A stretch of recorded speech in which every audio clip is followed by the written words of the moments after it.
आप सभी के हृदय में विराजमान परमात्मा को मेरी राम राम। कल रावण की सभा में विभीषण उनको बहुत समझा रहा था, इतना अधिक समझाया कि समझाने की सारी हदें पार कर दी। किसी मंत्री ने विभीषण की बात का समर्थन नहीं किया सिवाय माल्यवान के। माल्यवान विभीषण की बात का समर्थन करते हैं और एक ही बात कहते हैं रावण से कि विभीषण, ये जो आपका छोटा भाई है यह नीति का आभूषण है और जो बात ये कह रहा है उसे मान ली जाए, बहुत सही बात कह रहा है। बस इतना वाक्य कहा और ये इतना वाक्य कहना भी बहुत बड़ी उपलब्धि है जब सारा मंत्रिमंडल चुप बैठा है कि कौन ओखल में सिर डाले। उसके मध्य माल्यवान विभीषण का समर्थन करते हुए नीति की बात कहते हैं।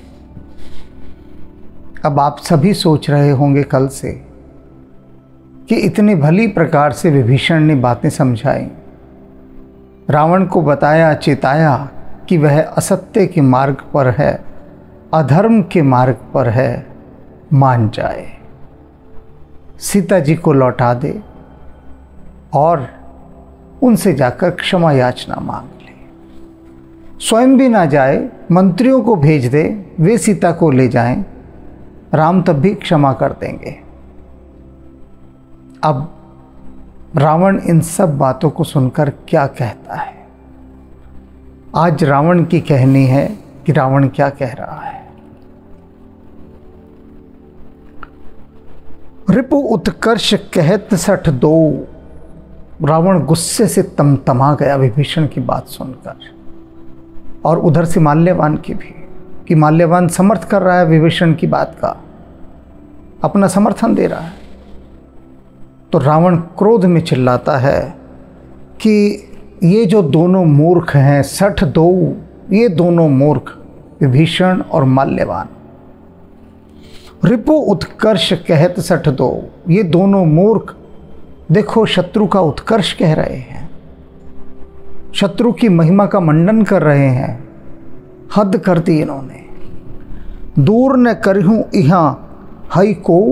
रावण गुस्से से चिल्लाता है और अपने सिपाहियों को कहता है कि अरे कहाँ मर गए, कोई है नहीं क्या यहाँ? इनको यहाँ से मेरी नज़रों के सामने से दूर ले जाओ, मैं इन्हें देखना नहीं चाहता, इन्हें ले जाओ यहाँ से। अर्थात सिपाहियों से कह रहा है ले जाने के लिए कि सैनिक आएँ और दोनों को निकाल दें यहाँ से। माल्यवान गृह गए हो बहोरे।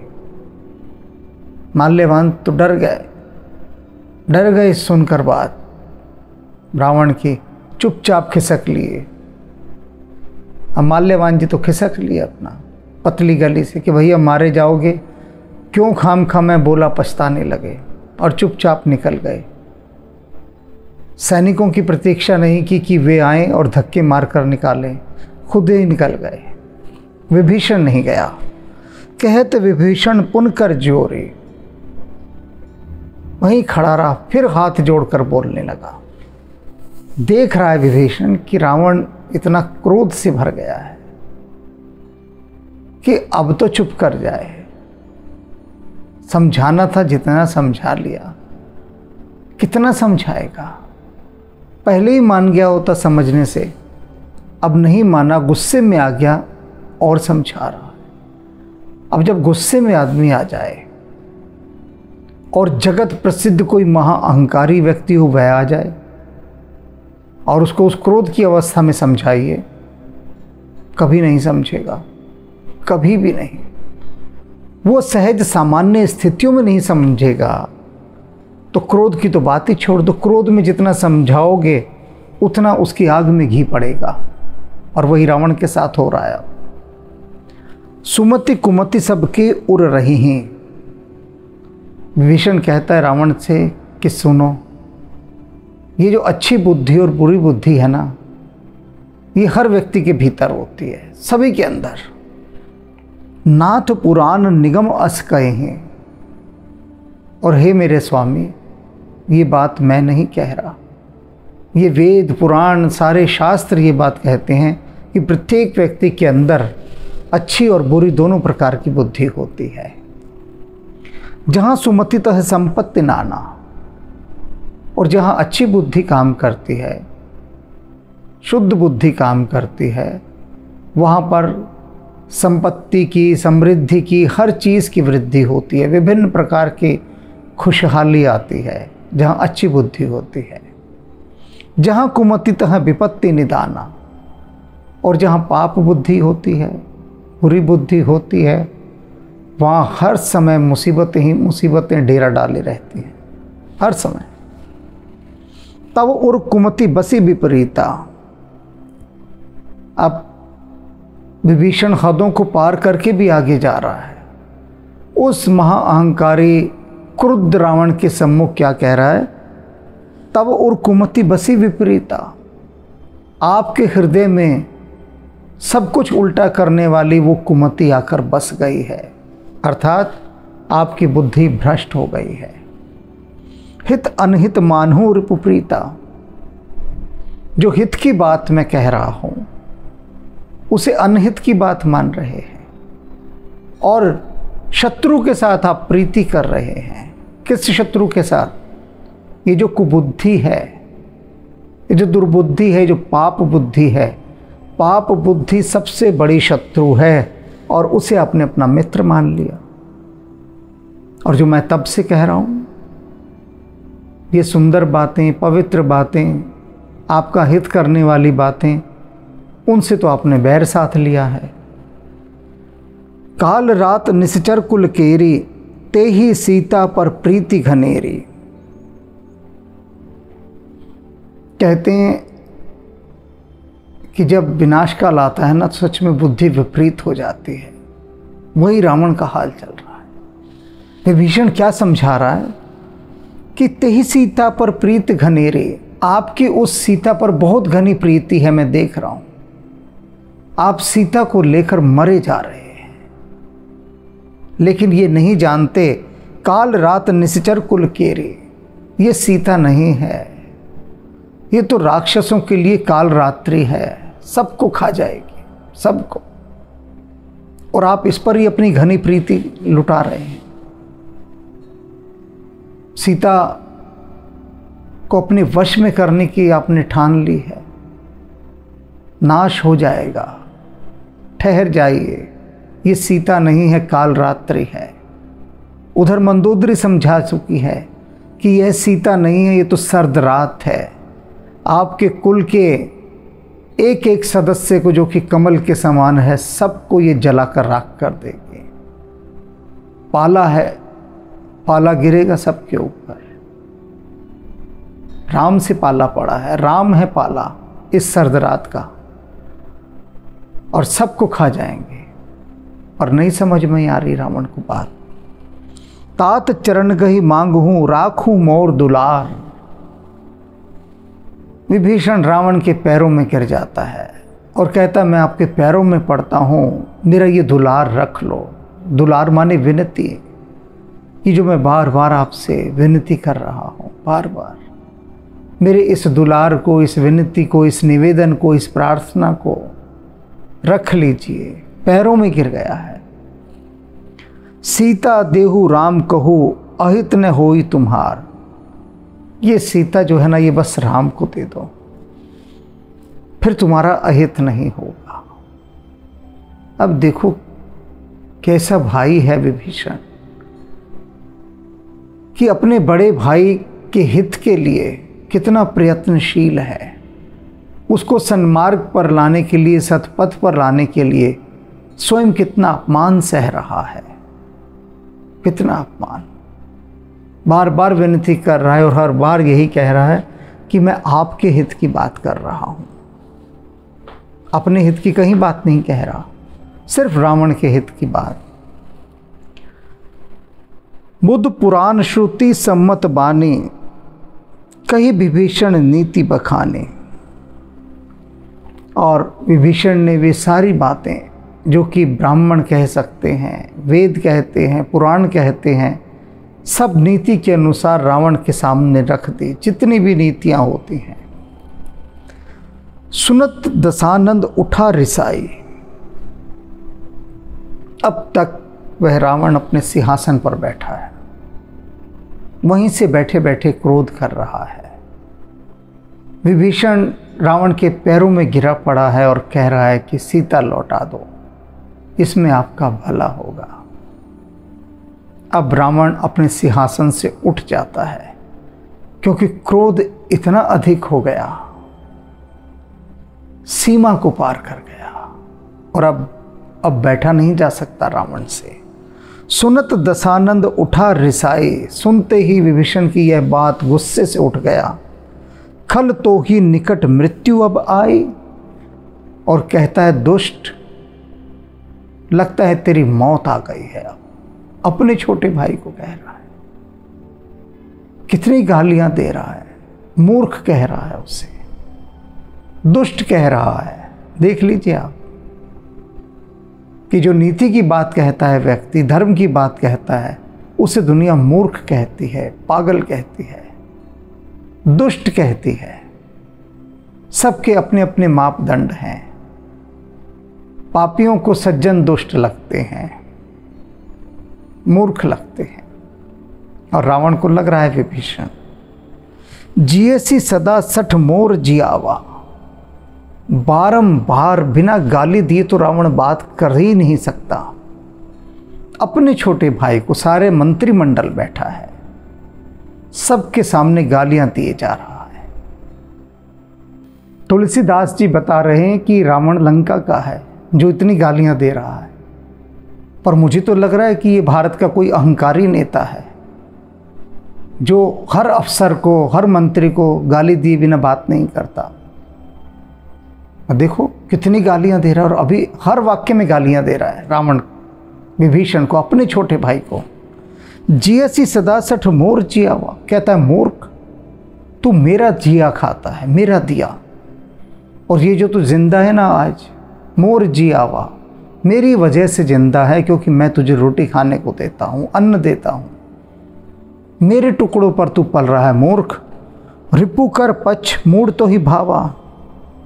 और फिर गाली दी कि मूड, और तू शत्रु के पक्ष का लेता है, खाता मेरा दिया है, पक्ष शत्रु का ले रहा है, वही पक्ष तुझे भा रहा है, अच्छा लग रहा है। रिपु कर पक्ष मूड तो ही भावा। और तुझे भा क्या रहा है? तुझे शत्रु का पक्ष भा रहा है, पल रहा है मेरे टुकड़ों पर। कहिस न खल असको जग माही, भुजबल जाही जिता में नाही। हर वाक्य में गाली, हर वाक्य में। अब कह रहा है रावण, कहिस न खल, कि अरे ओ दुष्ट विभीषण, मुझे बता असको जग माही, इस संसार में ऐसा कौन है? कौन है ऐसा शूरवीर इस संसार में? भुजबल जाही जिता में नाही, जिसे मैंने अपनी भुजाओं के बल पर जीत ना लिया हो, बता कौन है? अब देखो कितना अहंकारी है रावण। अभी हनुमान जी बताकर गए हैं 2-4 दिन पहले ही इसको, रावण को, कि सहस्र भाव से तू हारा, बाली से तू हारा, भूल गया अपना बाहुबल का यश, कैसी बेइज्जती करवा कर आया था दोनों जगह से। दोनों ने तेरे को पीट पाट कर भगा दिया, और भागा आया डर के मारे। कायर हनुमान जी ने खूब इज्जत उतारी रावण की। और अब रावण क्या कह रहा है विभीषण से कि बता संसार में ऐसा कौन है कि जिसे मैंने जीत ना लिया। मानना ही नहीं चाहता कि मैं हारा हूँ। यही तो हठी और अहंकारी राजा की पहचान होती है, मानता ही नहीं। कितने भले की बात कर लो, मानता ही नहीं। यही बात होती है, कितना समझा लो, लेकिन जो सरकारी अफसर हैं बड़े बड़े, चाहे छोटे छोटे कोई भी हों, बात समझते ही नहीं। दिखाई देता है साफ कि गलत हैं वे, हर जगह दिखा दो इनको, देखो तुम पूरे गलत हो यहाँ पर स्वीकार नहीं करेंगे, क्योंकि शक्ति है पास में, पद है,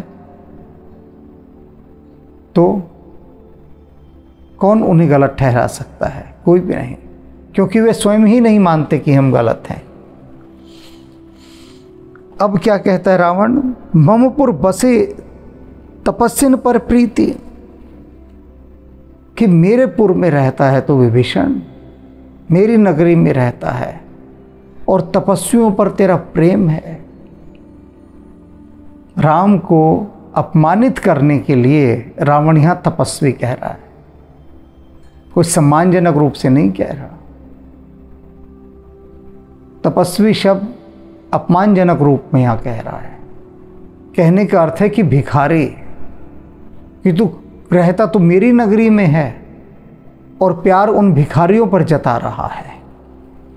60 मिल जाई तिन्हीं को याद रख लेना, सोच समझ कर राम का पक्ष लेना। राम का रास्ता आसान रास्ता नहीं है। जहां राम के पक्ष की बात की वहीं लात खानी पड़ेगी, क्योंकि कदम कदम पर रावण हैं जो लात मारेंगे। राम का पक्ष लो, उधर लात पड़ी। लेकिन जिनके हृदय में राम के प्रति सच्ची प्रीति है, वे रावणों की लात भी खाते हैं, क्योंकि राम के नाम पर जो रावण की लात खाएगा वही साम्राज्य पाएगा। विभीषण ने लात खाई राम के नाम पर। जिस लंकेश ने लात मारी थी उसी लंका का विभीषण राजा बना। कीमत तो चुकानी पड़ती है ना प्रेम की। प्रेम बहुत बड़ी कीमत मांगता है। अब देख रहे हो ना, माल्यवान तो चुपचाप निकल गए पतली गली से कि भैया क्यों मुसीबत में पड़ूं मैं, और हाथ जोड़े और निकल गए कि महाराज भूल हो गई। इसीलिए ज़्यादा कुछ नहीं बोले माल्यवान, एक ही वाक्य बोले थे कि विभीषण जो कह रहा है वो ठीक कह रहा है, बस इतनी सी बात बोली है। और इतनी सी बात में ही रावण के लपेटे में आ गए माल्यवान, पर निकल गए। विभीषण नहीं निकला, फिर भी राम का पक्ष ले रहा है वहां खड़ा हुआ। फिर भी दिखाई दे रहा है कि रावण क्रोध से भरता जा रहा है, और इसका क्रोध का घड़ा भर गया रावण का, तो मुसीबत खड़ी हो जाएगी। बात समझ में ही नहीं आ रही। राम का ही प्रेम दिखाई दे रहा है, तो मारे गए प्रेम में विभीषण, पड़ी लात रावण के। अनुज गहे पद 12 और विभीषण लात खाने के बाद भी बार बार विभीषण के पैर पड़ते जा रहा है, फिर भी विनती करना नहीं छोड़ रहा। लात खा ली और फिर भी पैरों में गिर रहा है। उमा संत कई यहीं बढ़ाए। भगवान शिव कह रहे हैं पार्वती से कि देख रही हो पार्वती, ये संतों की बड़ाई होती है जो विभीषण काम कर रहा है। इसे संतों का कार्य कहते हैं। क्या है संतों का कार्य? मंद करत जो कर ही भलाई। कोई अगर उनके साथ मंदा करता है, अर्थात बुरा करता है, तो बुरा करने वालों के साथ भी संत भलाई करते हैं।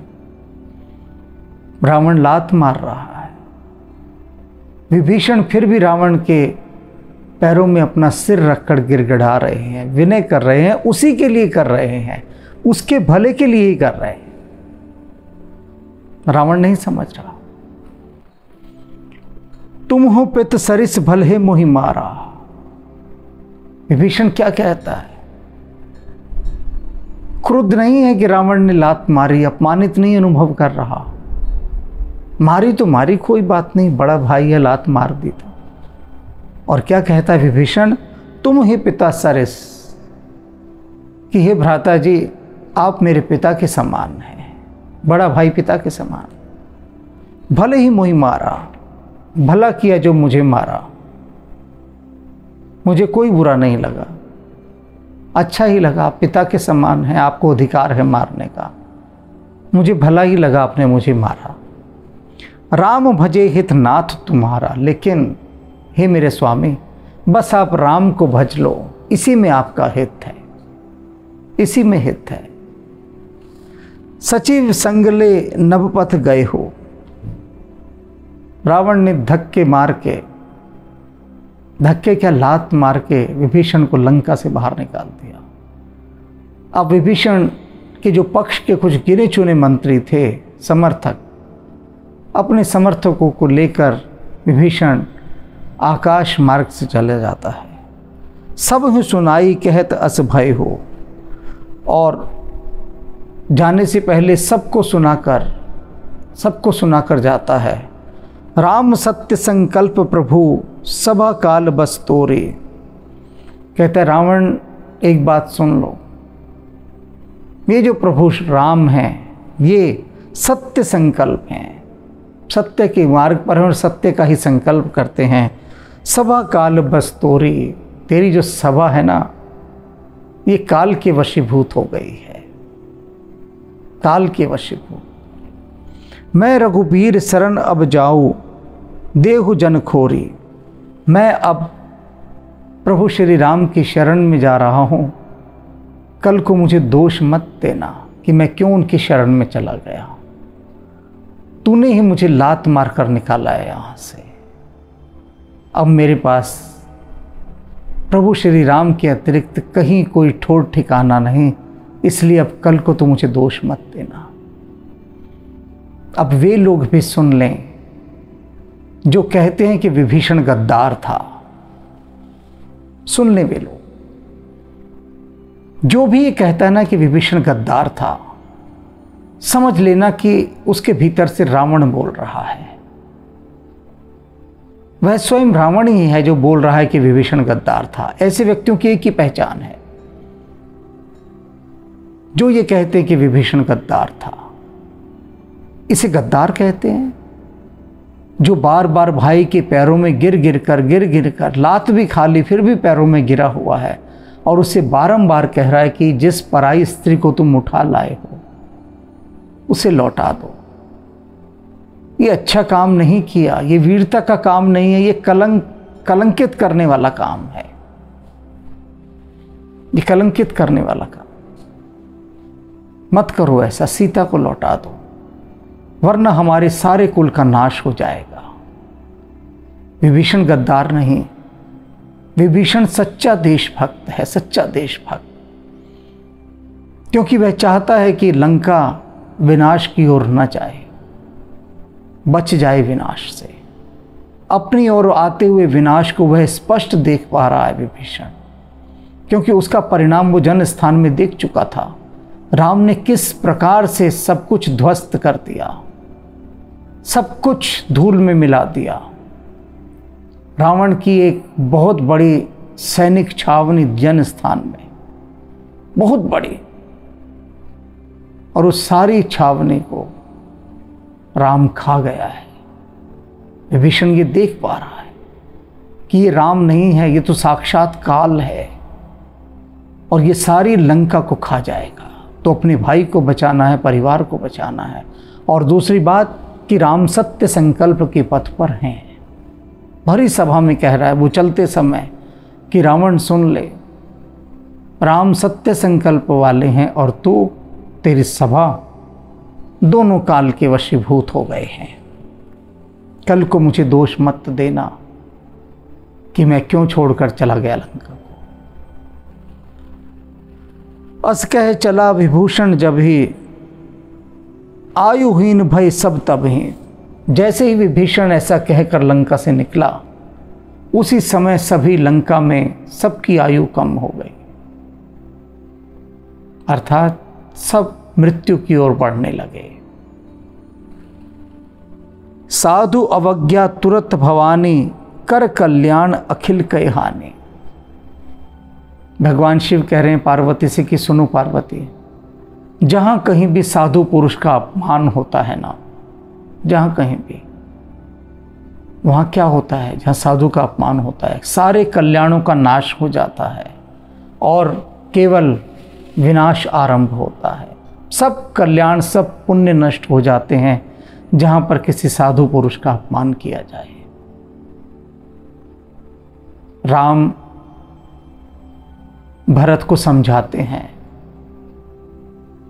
जब विदा करते हैं भरत को कि भरत तुम जाओ अयोध्या का शासन संभालो, भरत को समझा बुझा देते हैं। फिर भरत से एक बात कहते हैं कि सुन भाई, एक बात याद रखना कि तेरे आसपास बहुत सारे चाटुकार लोग घिरे होंगे, चापलूस लोग घिरे होंगे, और वे चाटुकार, वे चापलूस तेरे हाथों से साधु पुरुषों का, सज्जन पुरुषों का अपमान करवाना चाहेंगे, उन्हें दंडित करवाना चाहेंगे।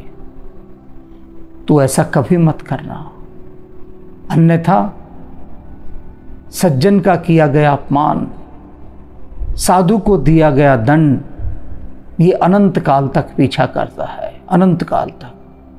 तो तू ऐसा मत करना।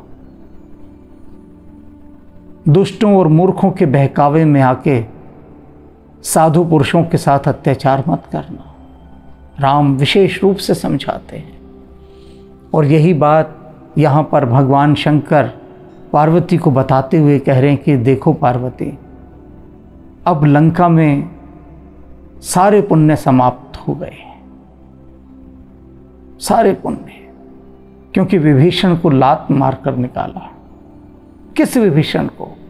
जिसके हृदय में राम की भक्ति है, जो भक्त है राम का, राम के चरणों में प्रीति है, जो सत्य और नीति के मार्ग पर है, उसे लात मारकर निकाला। यहाँ पर वे भी दोबारा सुन लें जो रावण के परम भक्त हैं, रावण को अपना आदर्श मानते हैं, जो ये मानते हैं कि रावण राम से बहुत महान है, वे भी सुन लें, समझ लें, देख लें कि उन्हीं के उस महापंडित, वेदों के ज्ञाता, 10 सिर वाले शंकर भक्त रावण ने, जिसके हृदय में प्रभु राम रहते हैं, उसे लात मारकर निकाल दिया। वे रावण का शिष्टाचार देख लें, रावण की तमीज और तहजीब देख लें, जो बात कम करता है, गालियां ज्यादा देता है। ये महापंडित है, ये महापंडित है। अपनी जिस जिह्वा से शिव स्तोत्र बोलता है, उसी जिह्वा से ये गालियां भी देता है। ये महापंडित है। उसी झूठी, अपवित्र और पापपूर्ण जिह्वा से ये शिव का भी नाम लेता है। वे रावण के भक्त देख लें यहाँ कि कैसा गालियों का पुलिंदा है उनका आदर्श रावण। रावण जब ही विभीषण त्यागा, भय हूँ विभव बिनु तब ही अभागा।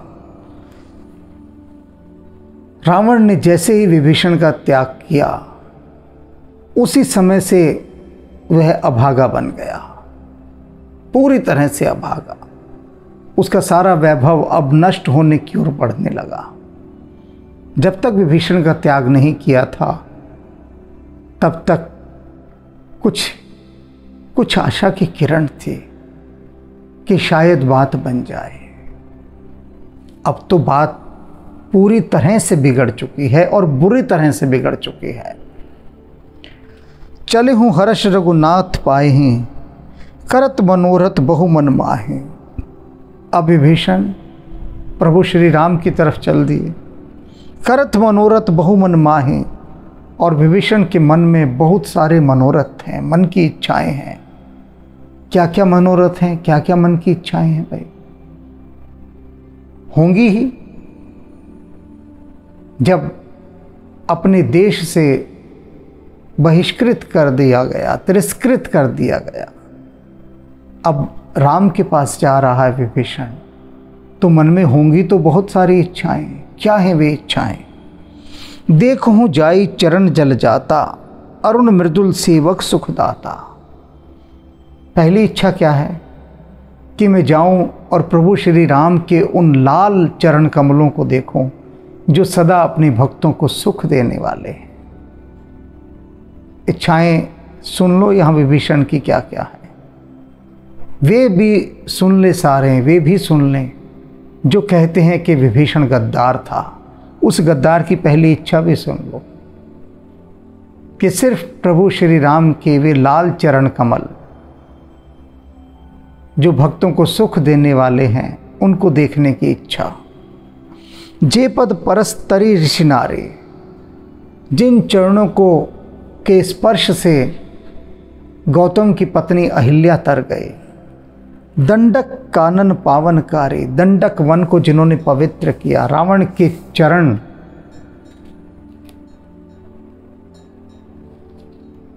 छू छू कर विभीषण थक गया। रावण नहीं माना।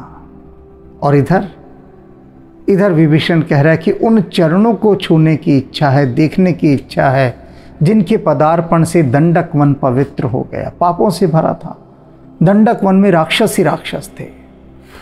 ये जो दंडक कानन है, दंडक वन, इसका नाम ही क्या है? दंडक, दंड देने वाला। जो भी इन जंगलों में घुस जाए वही मारा जाता था। तो इनका नाम ही पड़ गया इन जंगलों का, दंड देने वाले वन, दंडक वन। और विभीषण कह रहा है कि इन दंडक वनों में जैसे ही प्रभु राम के चरण कमल पड़े, उनका सारा पाप चला गया। अर्थात सारे राक्षसों को मार डाला वहाँ से राम ने।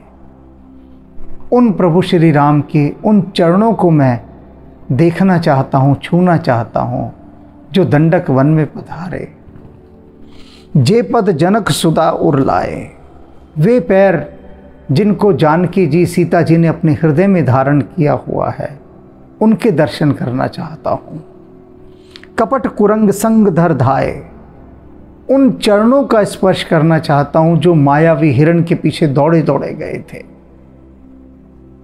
मारीच मायावी हिरण बनकर आया था, स्वर्ण मृग, उसके पीछे भागे भागे जो चरण गए थे, मैं उनका स्पर्श करना चाहता हूँ। हर उर्सर सरोज पद जेहि, मैं उन चरण कमलों का स्पर्श करना चाहता हूँ जो भगवान शिव के सरोवर के अंदर स्थापित हैं। अहो भाग्य में देखूं ते, मेरे बड़े अहोभाग्य होंगे कि मैं अब उन चरण कमलों को जाकर देखूंगा, उन चरण कमलों को। जिन पायन के पादुकनी भरत रहे मन लाहे, वे चरण जिनकी पादुकाओं को भरत जी सदा अपने हृदय में धारण करते हैं, उन चरण कमलों को। ते पद आज बिलोक हूँ, इन नयन ही अब जाए, अब मैं जाकर इन नयनों से, अपनी इन आँखों से उन्हीं पावन चरण कमलों को मैं देखूंगा। इस मनोरथ के साथ विभीषण अपने गिने चुने मंत्रियों को लेकर, अपने सहयोगियों को लेकर, मित्रों को लेकर प्रभु राम के पास जा रहा है। अब विभीषण तो शत्रु का भाई है, ऐसे शत्रु का भाई है, ऐसे शत्रु का जिसने राम की पत्नी का अपहरण किया है। और ऐसे शत्रु का भाई यदि आ जाए तब उसके साथ कैसा व्यवहार करना चाहिए, दुश्मन के भाई के साथ कैसा व्यवहार। और दुश्मन भी कोई साधारण दुश्मन नहीं है, ऐसा दुश्मन जिसने राम की पत्नी का ही हरण चोरी से कर लिया हो, तो कैसा व्यवहार होना चाहिए उसके साथ। ये विचारणीय प्रश्न है, कैसा होना चाहिए। तो ये तो तभी पता लगेगा जब विभीषण प्रभु श्री राम के पास पहुंच जाएगा, तभी पता लगेगा, तभी हम देखेंगे। अभी कैसे कह सकते हैं कि कैसा व्यवहार हो। ए विधि करत सप्रेम विचारा, इसी प्रकार से विचार करते करते विभीषण आए हूँ सपद सिंधु एहि पारा, सागर के उस पार चला गया, दूसरे पार, जहाँ पर राम वानर और भालुओं की सेना के साथ डेरा जमाए बैठे हैं, लंका में प्रवेश करने की तैयारी कर रहे हैं, युद्ध का आह्वान हो चुका है। वहाँ पर विभीषण पहुँच जाता है। अब एक नया ही द्वार खुलेगा। स्थिति बड़ी संवेदनशील है। दुश्मन का भाई खेमे में आया है, राम का शिविर लगा है। और जो परम शत्रु है उसका भाई, शत्रु का भाई कोई भी बर्दाश्त नहीं करेगा, कोई भी नहीं करेगा। तो विभीषण स्वयं आ गया चल के। शत्रु का भाई तो डर जाए, बेहद डर जाए कि मैं और राम के पास जाऊं ना, राम तो पकड़कर मुझे बंदी बना लेगा। सामान्यतः तो यही डर होना चाहिए कि अरे अगर मैं राम के हत्थे चढ़ गया तो राम कहेगा रावण से कि रावण, तेरा भाई मेरे पास कब्जे में है, तू सीता लौटा और अपना भाई ले जा। कोई साधारण घटना नहीं है ये।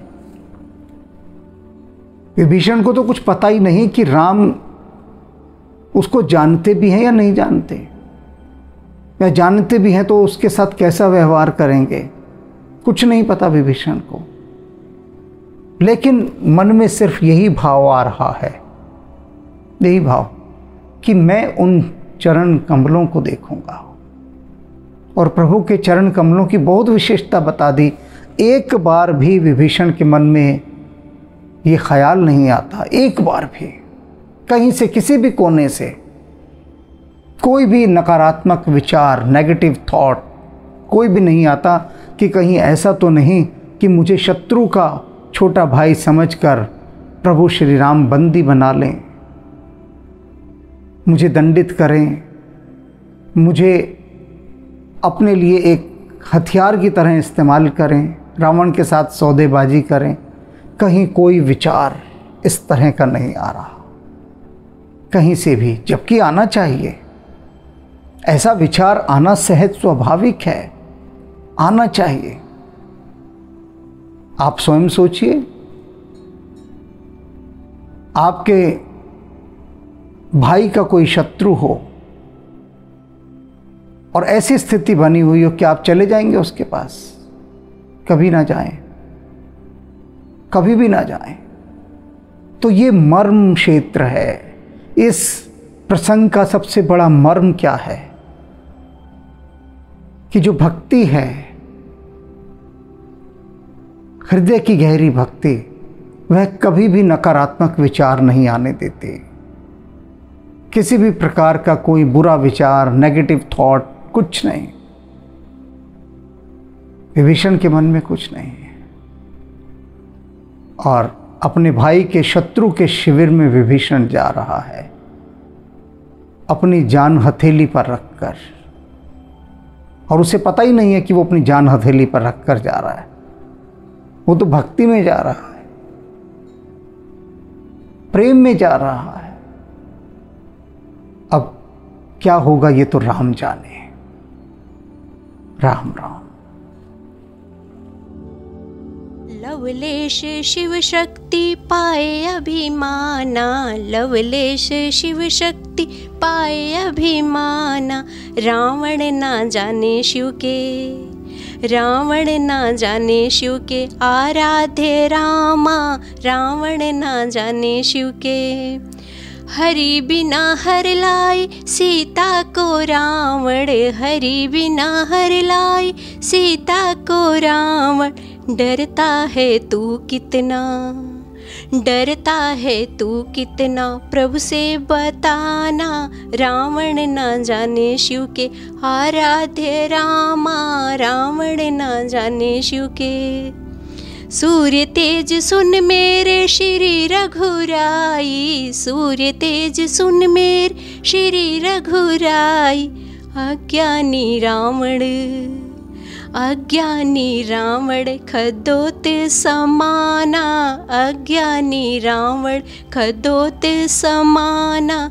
रावण ना जाने शिव के आराध्य रामा। रावण ना जाने शिव के अज्ञानी अभिमानी बात नहीं मानी। अज्ञानी अभिमानी बात नहीं मानी।